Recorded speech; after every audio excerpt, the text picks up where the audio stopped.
नमस्कार दोस्तों, मैं नीलिमा शर्मा प्रार्थना के महत्व में आप सभी का स्वागत करती हूँ।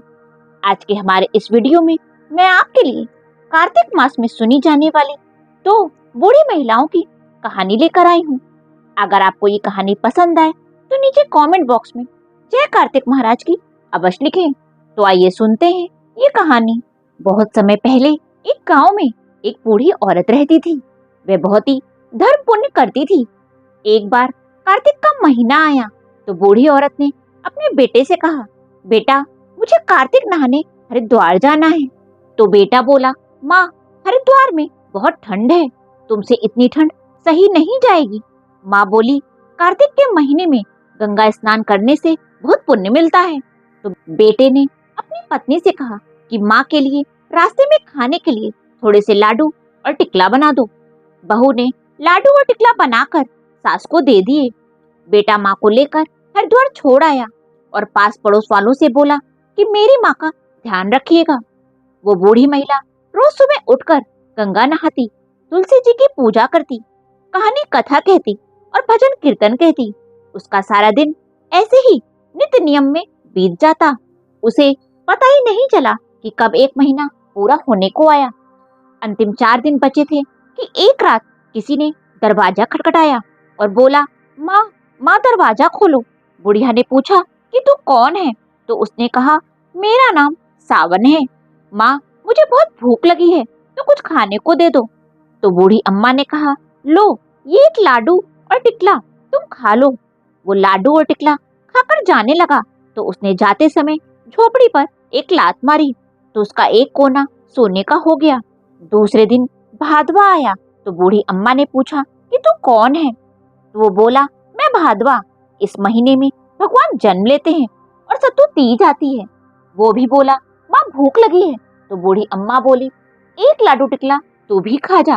लाडू टिकला खाकर उसने भी जाते समय एक लात मारी तो आधी झोपड़ी सोने की हो गई। तीसरे दिन आया आसोच तो बूढ़ी अम्मा ने पूछा कि तू कौन है? तो वो बोला, मैं आसोच। आसोच आया भी बहुत सुहाता है, पितरों के दिन आते हैं, घर पर पितर आते हैं, दुर्गा पूजा आती है।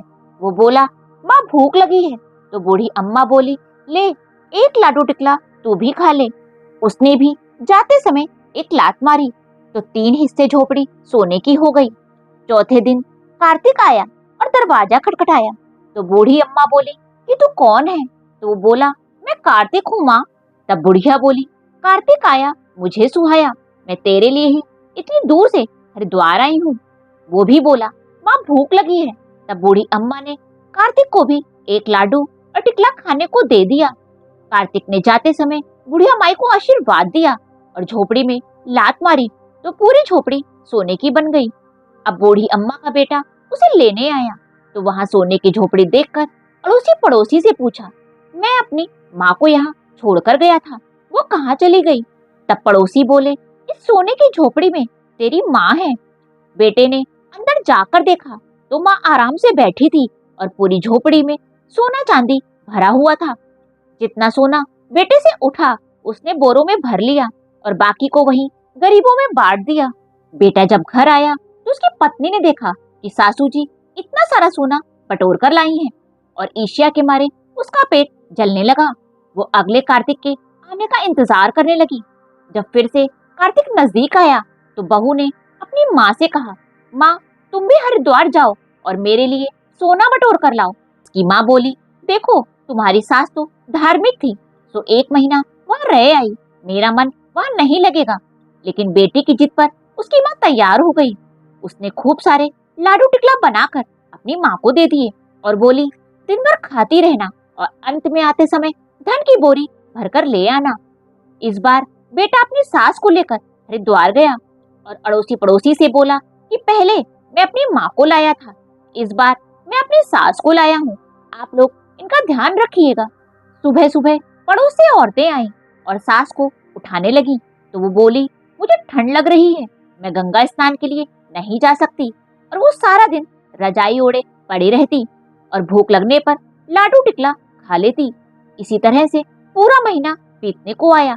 अंतिम 4 दिन बचे तो रात को किसी ने दरवाजा खटखटाया और बोला, माँ माँ दरवाजा खोलो। तो बुढ़िया ने पूछा कि तू कौन है? तो उसने कहा, मेरा नाम सावन है, मुझे भूख लगी है। तब सास बोली, यहाँ क्या रखा है, यहाँ से चले जाओ। सावन में 30 त्योहार आने पर सिर्फ खर्चे होते हैं, ब्याही बेटी को बुलाओ, सिंधारा भेजो। सावन भूखा ही चला गया और एक लात झोपड़ी पर मार गया तो झोपड़ी का एक कोना उड़ गया। अगले दिन भादवा आया तो सास ने उसे भी भगा दिया। तब उसने भी झोपड़ी पर एक लात मार दी। तीसरे दिन आसोच आया तो उसे भी सास ने भगा दिया। वह भी जाते समय झोपड़ी पर एक लात मार कर गया, जिससे कि झोपड़ी का अब एक ही कोना बचा था। चौथे दिन कार्तिक आया और दरवाजा खटखटाया तो सास ने पूछा कि कौन है? तो वह बोला, मैं कार्तिक हूँ। तब सास ने दरवाजा खोला और बोली, मुझे बहुत सारा धन दे दो, मैं धन के लिए ही इतनी दूर से ठंड में आई हूँ। कार्तिक ने देखा कि ये बुढ़िया तो धन की भूखी है, नित्य नियम कुछ भी नहीं करती, सुबह देर तक सोती है। तब कार्तिक ने उसे श्राप दे दिया कि जा तू गधी बन जा। अब सास गधी बन गई और जोर जोर से डकार मारने लगी। सवेरे उसका जमाई उसे लेने आया और देखा जहाँ सास को छोड़कर गया था वहां तो झोपड़ी थी ही नहीं। उसने घबराते हुए अड़ोसी पड़ोसी से पूछा, भाई मेरी सास कहाँ है? तो लोग बोले, कैसे बुढ़िया को लाया था, ये नित्य नियम कुछ भी नहीं करती थी, बस सारा दिन खाती और सोती थी।